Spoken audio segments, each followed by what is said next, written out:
Driverless cars. A. The automotive sector is well used to adapting to automation in manufacturing.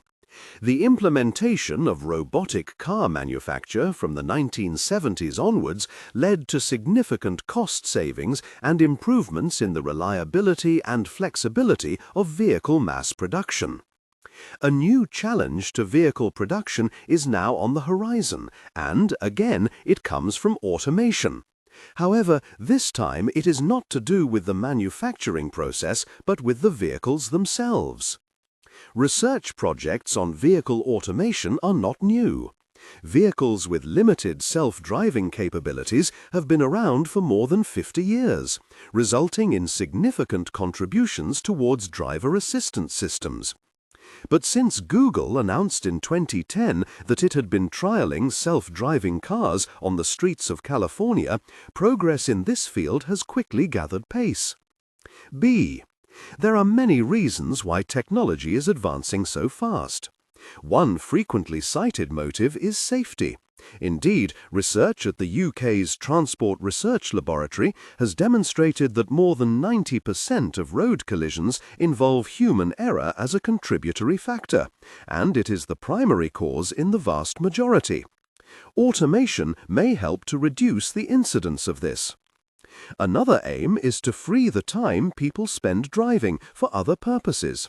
If the vehicle can do some or all of the driving, it may be possible to be productive, to socialize, or simply to relax, while automation systems have responsibility for safe control of the vehicle.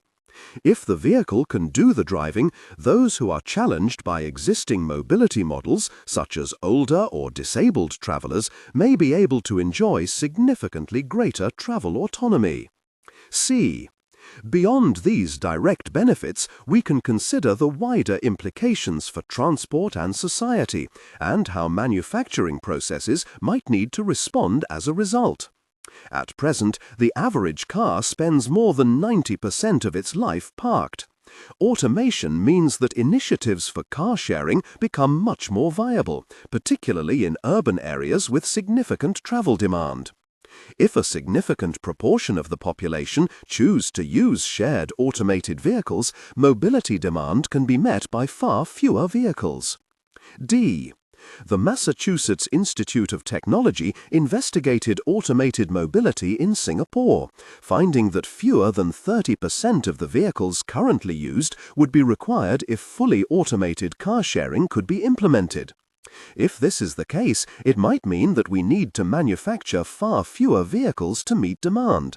However, the number of trips being taken would probably increase, partly because empty vehicles would have to be moved from one customer to the next. Modeling work by the University of Michigan Transportation Research Institute suggests automated vehicles might reduce vehicle ownership by 43%, but that vehicles' average annual mileage double as a result.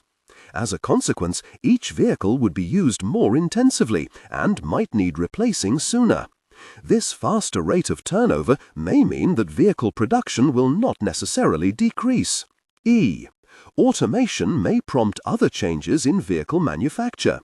If we move to a model where consumers are tending not to own a single vehicle, but to purchase access to a range of vehicles through a mobility provider, drivers will have the freedom to select one that best suits their needs for a particular journey, rather than making a compromise across all their requirements.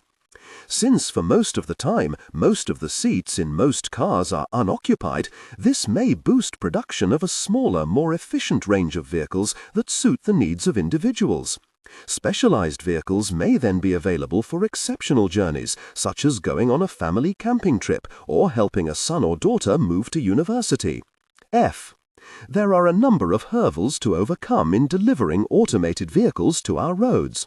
These include the technical difficulties in ensuring that the vehicle works reliably in the infinite range of traffic, weather, and road situations it might encounter, the regulatory challenges in understanding how liability and enforcement might change when drivers are no longer essential for vehicle operation, and the societal changes that may be required for communities to trust and accept automated vehicles as being a valuable part of the mobility landscape. H. It's clear that there are many challenges that need to be addressed, but through robust and targeted research, these can most probably be conquered within the next 10 years. Mobility will change in such potentially significant ways and in association with so many other technological developments, such as telepresence and virtual reality, that it is hard to make concrete predictions about the future. However, one thing is certain.